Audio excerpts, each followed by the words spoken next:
Bicep muscle হচ্ছে ছেলেদের সবথেকে আকর্ষণীয় একটি মাসেল এবং প্রত্যেকটি ছেলে যারা জিমে ওয়ার্কআউট করেন কিংবা বাইরে ওয়ার্কআউট করেন তারা এই মাসেলটাকে বড় করতে চান কিংবা বড় দেখতে চান। কারণ হচ্ছে এই মাসেলকে বলা হয় এক্সপোজ মাসেল, মানে হচ্ছে আপনি যখন টি শার্ট পরবেন এই মাসেলটা দেখা যাবে, ঠিক আছে। বাট এখানে একটা কথা মনে রাখতে হবে যে আমরা যখন জিমে যখন ওয়ার্কআউট করি প্রত্যেকটা ওয়ার্কআউট কিন্তু আপনাকে রাইট ফর্ম অ্যান্ড টেকনিকে করতে হবে। কারণ হচ্ছে এই যে ওয়ার্কআউট বা এক্সারসাইজ এটা কিন্তু একটি বিজ্ঞান বা একটা সায়েন্স। এই সায়েন্স মেনটেন করে যখন আপনি একটা ওয়ার্কআউট করবেন, রাইট ফর্ম অ্যান্ড টেকনিক যখন আপনি মেনটেন করবেন, তখন আপনি খুব দ্রুত একটা রেজাল্ট আপনি দেখতে পাবেন। তো একটা কথা মনে রাখবেন যে আমরা যখন ওয়েট ট্রেনিং করি এখানে তিনটা কাজ কিন্তু হয়। ফার্স্ট হচ্ছে আমাদের মাসেল কিন্তু শর্টেনিং হয়। যখন আমরা বাইসেপ কার্ল করি, যখন উঠাই এটা মাসেলটা শর্টেনিং হচ্ছে। যখন আমরা ছাড়ছি মাসেলটা লেন্থেনিং হচ্ছে, এটাকে বলা হয় এক্সেন্ট্রিক বলা হয়। শর্টেনিংটাকে বলা হয় কনসেন্ট্রিক। তো শর্টেনিং হচ্ছে, লেন্থেনিং হচ্ছে, আর আমরা যখন ছাড়বো তখন স্লো নেগেটিভ করে ছাড়বো, মানে ঠাস করে ছেড়ে দেবো না, ঠিক আছে। মানে আমরা রেজিস্ট করবো, যেহেতু এটা রেজিস্ট্যান্স ট্রেনিং আমরা রেজিস্ট করবো। তো এই তিনটা পয়েন্ট কিন্তু আপনারা যে কোনো ওয়েট ট্রেনিংয়ে অবশ্যই খেয়াল রাখবেন। তো আজকে আমি দেখাবো হচ্ছে ওয়ার্ল্ডের সবথেকে পপুলার এক্সারসাইজ, সেটা হচ্ছে বারবেল স্ট্যান্ডিং কার্ল। তো বারবেল স্ট্যান্ডিং কার্ল এটা বারবেল তো করতে পারেন, ডাম্বেল তো করতে পারেন, বাট আমি আজকে বারবেল দেখাচ্ছি যে এটা কীভাবে রাইট ফর্মের টেকনিকে আপনাকে করতে হবে। তো এখানে টোটাল 4টা পয়েন্ট রয়েছে। ফার্স্ট পয়েন্ট হচ্ছে আমার দাঁড়ানোর পজিশন, মানে আমি বেশি ওয়াইড হয়ে দাঁড়াবো না, বেশি ক্লোজ হয়ে দাঁড়াবো না, স্ট্যান্ডিং পজিশনে দাঁড়াবো যাতে আমি পিছন দিকে পড়ে না যাই, বা আমি যখন অনেক ওয়েট নিয়ে কার্ল করবো যাতে পিছন দিকে পড়ে না যায়, ঠিক আছে। এটা ছিল ফার্স্ট পয়েন্ট। সেকেন্ড পয়েন্ট হচ্ছে আমার এলবো পজিশন। আমার এলবো পজিশন হচ্ছে আমি এলবোটা কিন্তু সামনে রাখবো এইভাবে।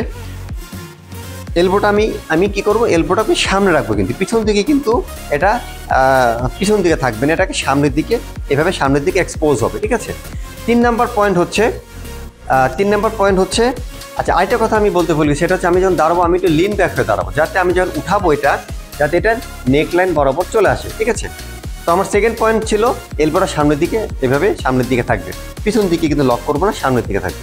থার্ড পয়েন্ট হচ্ছে আমি যখন উঠাবো, দেখেন আমি উঠাচ্ছি, যখন উঠাবো তখন আমার এলবোটা কিন্তু দেখেন সামনের দিকে ঘুরে যাবে এবং এই বারবেলটা কিন্তু আমার এই নেক লাইন বরাবর আসবে। যেহেতু আমি একটু লিন ব্যাক হয়ে আছি এই জন্য এটা কিন্তু আমার এই পর্যন্ত আনতে সুবিধা হবে, ঠিক আছে। এটা ছিল থার্ড পয়েন্ট। ফোর্থ পয়েন্ট হচ্ছে নামানোটা। আমি যখন নামাবো তখন কিন্তু স্লো করে নামাবো, ঠিক আছে, একটু স্লো করে নামাবো। 3, 2, 1 একটু স্লো করে নামাবো, ঠিক আছে। তো এটা ছিল টোটাল 4টা পয়েন্ট। তো এখানে আমরা যেটা ভুল করি যে আমরা বাইসেপ কার্ল করার সময় কি হয়, আমরা উঠানোর পর ঠাস করে ছেড়ে দিই। এটা কিন্তু আমাদের করা যাবে না। কারণ হচ্ছে যে আমি তো আগেই বলেছি যে মাসেল হাইপারট্রফির জন্য, মাসেল গ্রোথের জন্য কনসেন্ট্রিক না, শর্টেনিং না বরং লেন্থেনিংটাই কিন্তু খুব ইম্পর্টেন্ট। মানে আমি যখন নামাবো, আমি যখন লেন্থেনিং করবো টুয়ার্ডস গ্র্যাভিটি, এটা কিন্তু আমাকে রেজিস্ট করতে হবে। যেহেতু একটা রেজিস্ট্যান্ট ট্রেনিং, আমি যদি হঠাৎ করে এভাবে ঠাস করে ছেড়ে দিই কী হবে, আমার ইনজুরি ডেভেলপ করবে। আপনি যদি স্লো করে ছাড়বেন তখন কিন্তু আপনি ইনজুরি হবে না, ঠিক আছে। আপনি দেখেন একটা ভারী ওয়েট যে ঠাস করে ছেড়ে দিলে কী হবে, আমাদের লিগামেন্টগুলো, আমাদের টিস্যুগুলো কিন্তু ছিঁড়ে যাবে এবং ইনজুরি হওয়ার সম্ভাবনা অনেক বেড়ে যাবে। তো এটি ছিল আমার আজকে বারবেল বাইসেপ কার্লের স্ট্যান্ডিং কার্লের রাইট ফর্ম অ্যান্ড টেকনিক।